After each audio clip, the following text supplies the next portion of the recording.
Do you know who the current Bears Club champion is? Probably you. It is me. Congratulations. Thank you. Good question. Good answer. Well, you know that I was struggling for a while, and you actually helped me with that. Yeah, I probably wouldn't have asked it if it was, somebody else.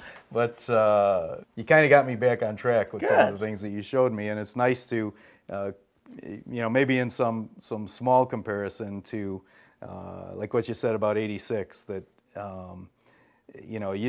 Nobody expected you to win, but it just came together. It's nice to get competitive and be able to make some good shots. And Well, there's nothing better than competition. yeah, exactly. And Bill, I love the game of golf, but golf was a vehicle to me to competition.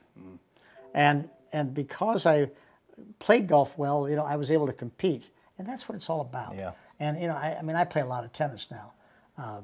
But my expectations at tennis aren't real high, but I still love to compete. Yeah. And it's the same thing in everything. And I love to compete. I want our wine to compete. I want it, and I know that when you put together Jack's House wine, you put together two wines that are going to be the more popular price. You want to put together wines that people would really enjoy, but it would compete in the marketplace against anything else. Yeah, and that's what we want. they're accessibly priced. As you said, there'll be a wider audience that these will be available to. We've had some great response from the retailers and restaurateurs that we've talked to. So we think we might have a winner on our hands here. Hope so.